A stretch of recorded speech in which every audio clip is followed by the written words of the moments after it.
concerns about issues related to Russian aggression. There's no doubt that when Putin came back in and said he was going to be president, that did change the relationship.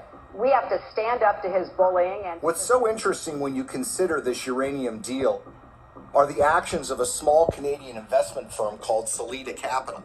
Salida Capital, in 2010, as this deal was going down, committed to give millions of dollars to the Clinton Foundation, and they also sponsored a speech by Bill Clinton in Canada. Salida Capital is also the name of a wholly owned subsidiary of Rosatom. Who is Rosatom? Well, this is the government agency in Russia that controls their nuclear arsenal, that built nuclear reactors in Iran, and engages in nuclear technology exchanges with rogue countries like North Korea. What this means, in essence, is that the Russian government, specifically Rosatom, was funneling money through a subsidiary directly to the Clinton Foundation. But the payday didn't end there. 4 months before Hillary Clinton's State Department would sign off on the Russian purchase of uranium-1, Bill Clinton got paid $500,000 to give a single speech in Moscow. He was being paid by a firm called Renaissance Capital, which has a long history of association with Russian intelligence services.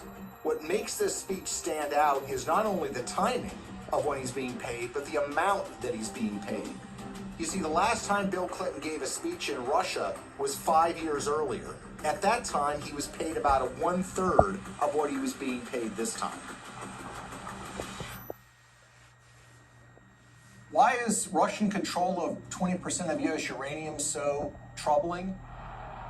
If you're in an era where nuclear weapons are a reality, where nuclear energy is an important component of energy production in the United States, and increasingly around the world, control of uranium is absolutely crucial. Like oil or natural gas can be found in so many places around the world, there are precious few places where you can find significant and large amounts of uranium that you can produce on a commercial scale. What we've essentially done is handed this precious resource to Vladimir Putin and the Russian government. They're not only engaged in aggression in places like Ukraine, but they've been very aggressive in fighting American interests around the globe. Russia's not an ally. Russia's not a friend. Vladimir Putin's Russia is a rival of the United States, and yet we've given them control over this precious resource.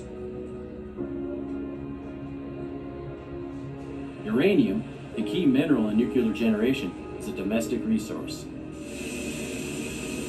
This is what's going to power America. I think a lot of people in Middle America would be surprised to know that the Russian government is doing business in places like Colorado or Wyoming or Utah. These are small mining towns. These are operations that have existed for a while, that have been under the control of American companies or for a while Canadian companies. But it's now Russian companies that control this, and those companies are controlled by the Russian government. Having read through the archives of the KGB, the files that they have been released, I can tell you that they look at the United States as weak and ineffectual. This is a thuggish government that is engaged in massive human rights violations. There are opponents of this regime that have been killed or have disappeared. There's been persecution of human rights organizations. There's been persecution of homosexuals. And it's shocking and stunning to me that there has not been more attention focused to this fact, that we have given this critical resource to somebody who is engaged in so much nefarious behavior.